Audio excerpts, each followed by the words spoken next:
This podcast is brought to you by 8 Letters Bookstore and Publishing. Are you an aspiring writer wanting to get your work out to the world? Try our self-publishing course and be your own boss. You'll learn the process of starting your own publishing company, from editing, book cover making, marketing, up to organizing a book launch. Or if you'd rather focus on writing, contact us and we'll do the rest. We offer editing, formatting, and book cover making services. And for a more professional touch, we can also create your website for you. Visit us at 8lettersbooks.com or join our online community. Just search for 8 Circles on Facebook. Hi guys, welcome to the fourth and last episode for this season of the Coffee and Fly podcast. Today we are joined by Miss Criselda Santos, and we are going to talk about how being in touch with your higher self inspires creativity. So Chris is a tarot reader, and at the same time, she also writes fiction, poetry, and she also creates zines. The reason for tarot reading is to be in touch with a higher self, which refers to knowing or awakened aspects of oneself. Higher self is sometimes used as a universal term by individuals who feel strongly connected to spirit. In a world where there's too much noise, our creativity can get stuck. Thus, meditation and connecting with our inner self helps in getting us back on track. Okay, let's head to the first question. How did you get into tarot reading? Okay. I always tell people, pag tinatanong ako kung paano, it's because of a broken heart. Okay. I came from a bad breakup. Siguro 2015 or early 2016. And then I got a deck of cards. At that time, it was card captor Sakura pa. That's my first deck, technically. Tapos I just wanted to know, like, what's gonna happen if I do this? I had options. Okay. And then, habang pina-practice ko siya, I also got into certain groups on Facebook that, mga spirituality groups. So, doon ko nakikita may mga nagpo-post about learn tarot reading, like it's a training. So, doon siya nag-start. Although medyo matagal na rin ako interested sa ganyan. Okay, to be honest, ako rin, like, I came from a bad breakup. Tapos, ang una kong pinagagawa is, like, I started reading zodiac. Yung mga ganon. Although, of course, hindi naman natin alam kung, like, gaano ba yun katotoo. So, I tried yung cards from gold, yung oracle cards niya. So, hindi pa siya tarot cards. So, oracle cards. And, parang nakakatulong siya. Like, it gives me advice on what direction I should take and paano ba makaka-move on, or when will it be better? Kasi 'di ba, when you're trying to move on, parang gusto mong malaman is when will it be better? Oo, ngayong araw ba na to? Yun nga yung na-unlearn or na-learn ko din, kasi akala ko when I read cards, or what's gonna happen if between the two of us na niya, tapos may lumabas na sagot. Tapos, nag-iba ako ng ginawa. Nababago siya. So, yung mga things na ganun, hindi ko talaga natutunan sa formal training. Pero because masyado akong reliant before sa ganyan, sa oracle, sa tarot. Nakikita ko na the future changes, mga ganun. No? Depende sa actions ko, depende sa actions ng people. So, I can only like read what's happening right now. So, doon na uso yung like, pag may nagpapabasa sa akin, ang sasabihin ko is we have to focus on the present first before, parang hindi ako nagpo-fortune telling, parang gano'n. Oo, okay. And also, of course, it all depends din naman kung ano yung mga magiging actions nila after hearing your advice or your readings, diba? So, nakadepende rin doon. And, I believe you're also a writer, romance writer, poem. You write poems before. Comics, zines. So, how is it helping your creativity side? So, or is this a separate thing from you being a writer? It's a separate thing. Although ngayon, parang pwede na siya mag-merge. Kasi, when you read the tarot, parang may narrative ka nakikita. So, it hones your storytelling skills as well. And you see the connections between the cards, ganyan, tapos i-relate mo dun sa nagtatanong. And then, of course, there's the, because it's a tool for empowerment. Okay. mas nagiging in tune ka ngayon dun sa spiritual self. So, mas madali sa'yo mag-produce kasi you're inspired. Parang ganun, nagkabit-kabit siya eh. Yeah. Oo, Parang it kapag motivates you start ka somehow. magsalita, oo. How it motivates me? Like, it motivates you somehow, di ba? Parang feeling ko, Oo. like, it fuels you somehow. Kasi may mga cards actually na lalabas yun na you should start doing something creative right now. Merong mga cards na actually for creativity sa deck. So pag nakikita ko siya na halimbawa nakabaliktad, so parang naka-reverse siya. So ini-interpret ko siya na parang okay, I'm not producing anything right now, or parang low energy ba ako, I don't see the right. Ganon. So it helps you, yun nga, na namomotivate ka na maybe I should start doing something na ulit. That's one. Second is naayos yung storytelling skills ko. Kasi yung bumubuo ng narrative. Okay. And then yung third, yung nag-merge na sila. Like right now, I'm talking with 2 artists. Kasi plano ko maglabas ng deck. Okay. So dalawang klase ng deck siya. And dun papasok yung yung mas creative talaga na mag-isip ako ng affirmation. For example, pag-usapan namin ano kaya yung magandang representation ng affirmation in terms of an image. Dun siya.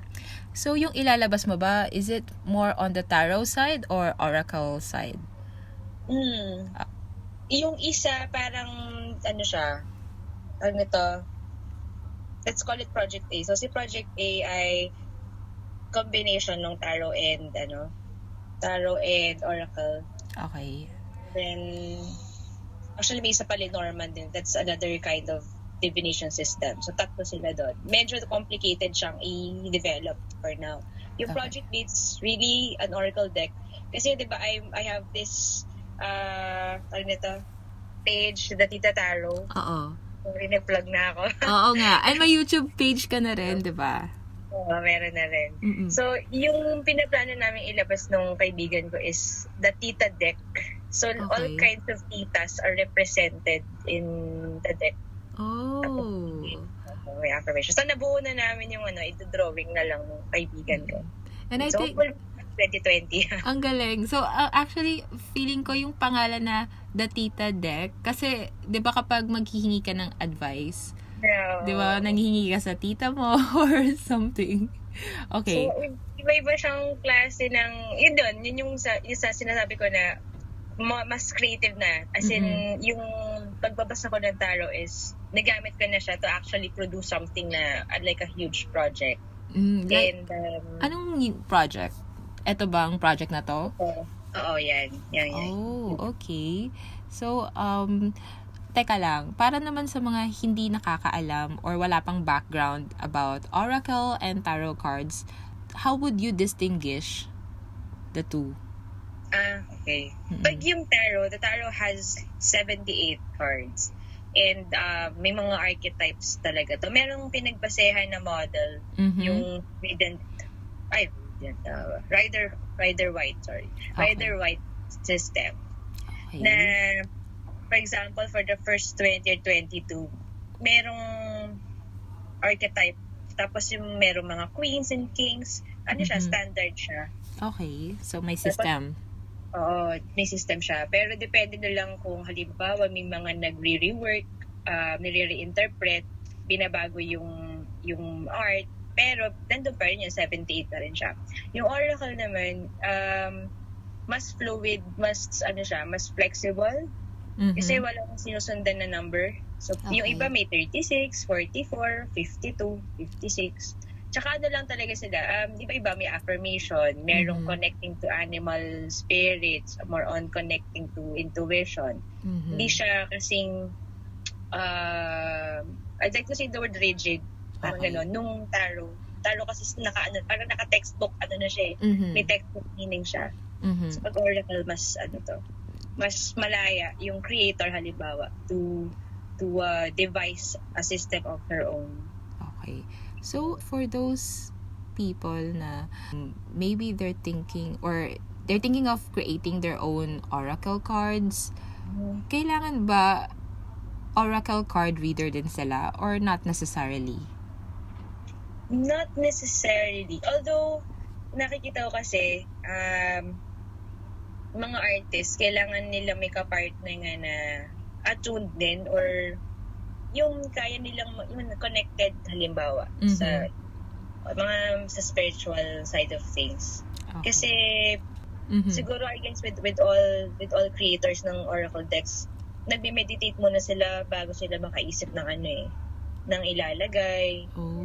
Kailangan maalam sila dun sa, especially kung gagawa ka ng spirit animal deck. So, aaralin mo pa yung iba't ibang klase ng animals, yung yung qualities nila, ganyan, paano sila makakatulong sa'yo if you channel their energy, yan. Hindi siya basta-basta. So, aaralin pa nila yon. So, I guess, kung artist ka lang, you need someone to guide you with that. Usually, partner naman yan. Okay. So, aside from the creativity side, and also like moving from broken heart, I guess I would also recommend card reading. For example, if you're confused about something like your career path or life path, mga ganon, or pag nagkaroon ko na clarity, yes, oo. Okay, kasi, just to share with you guys, like a few weeks ago, I contacted Chris kasi meron akong situation. Like, ako yung tipo ng tao na madali akong mag-decide eh.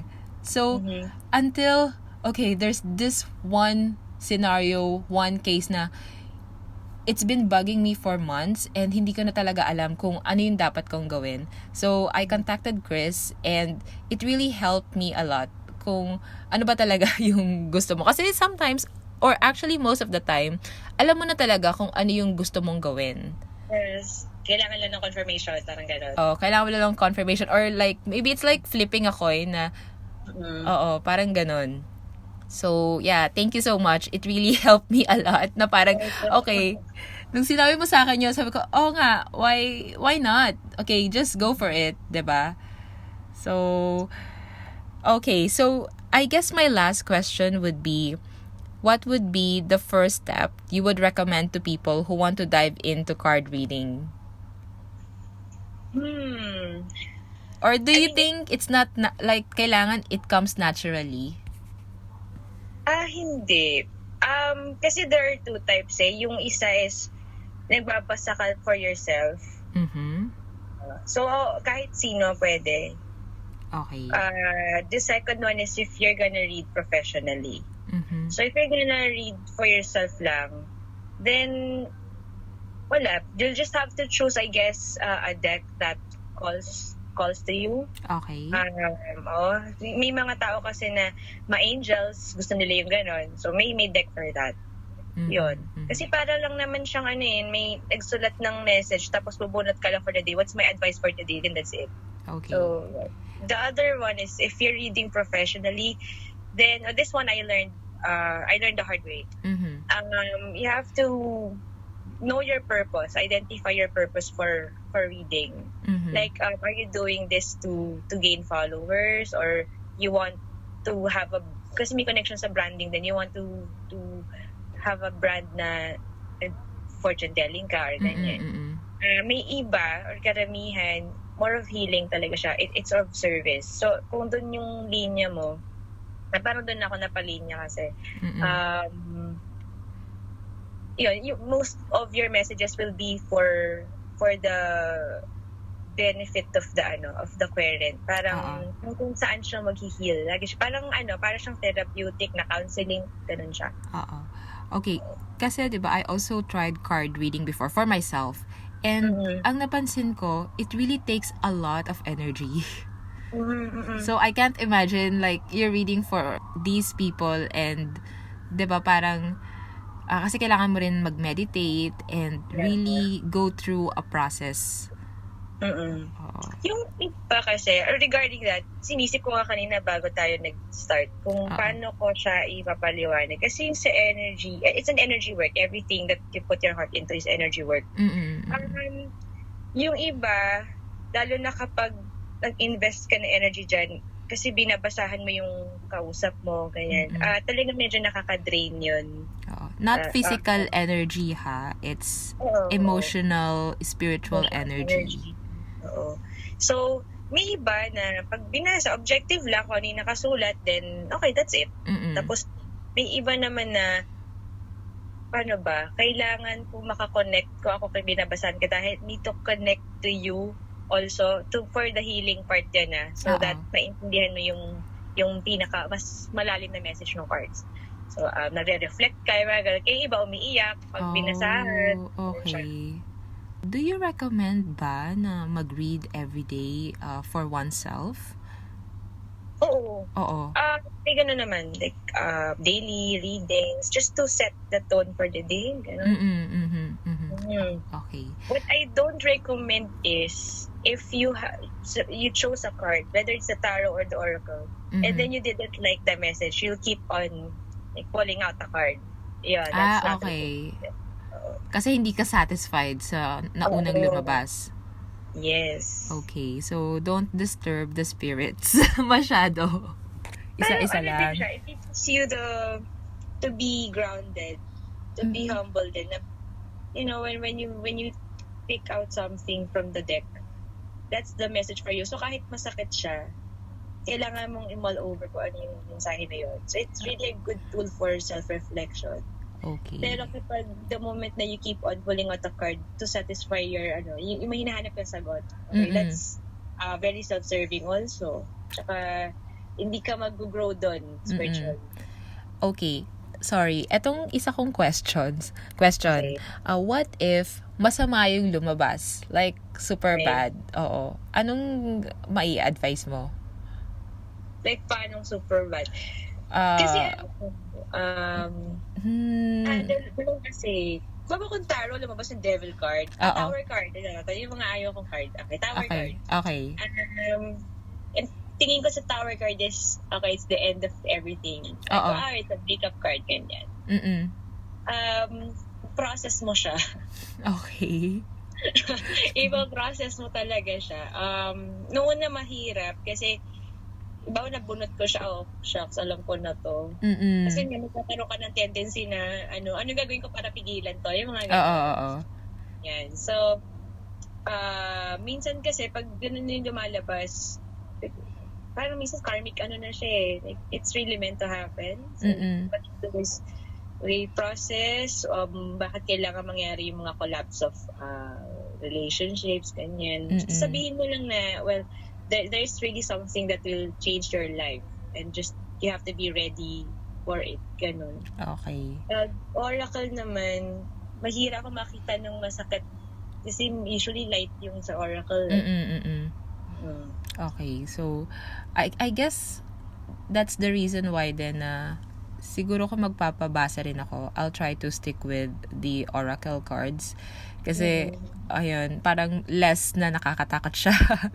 But, pero I mean, kung let's say, you try tarot cards and siguro kung talagang masama yung lumabas, kunyari, yun nga, sa relationships, and maybe alam mo na talaga na it will be the end. Well, maybe it's really the end, and of course you have a choice to accept it or continue pa ba, like ikaw lang din sa bandang huli ang nakakaalam.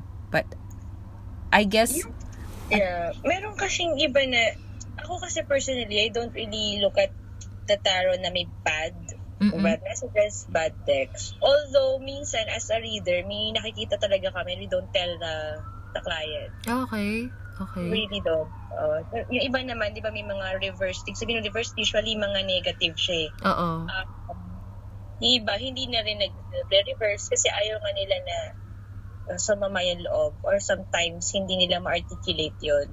So, yung nagbabasa, nasa sa kanya kung paano niya pagagaanan yung nakita niya. Nakita ko na, okay, tower card.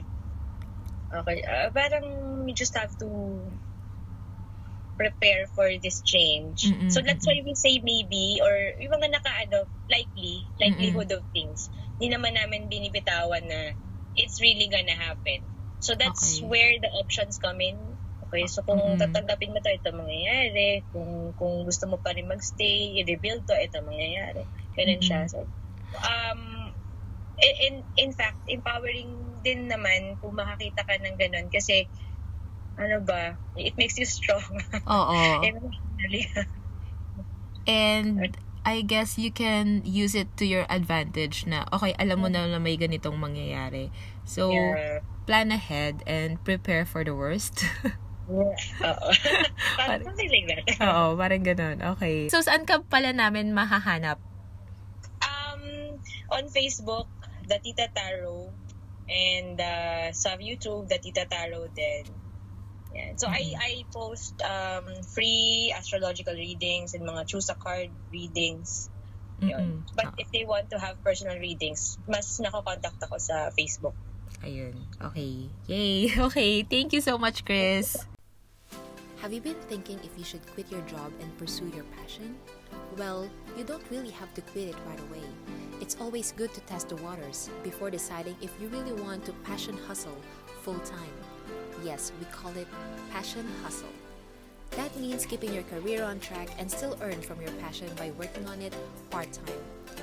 Having a website actually gets you your first passion hustle clients, but creating one can be a strenuous task. The good news is we can help you with that. Coffee and Fly offers website development and design. Level up your business and establish your brand with a WordPress website.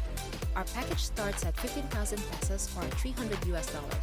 That includes a domain name, web hosting, business email setup, and 3 months technical support. Check out coffeeandfly.com/services for more details. You just heard the last episode of the Coffee and Fly podcast Season 1. We'll be back on February for more creativity and goal-setting episodes. For more inspirations, check out www.coffeeandfly.com.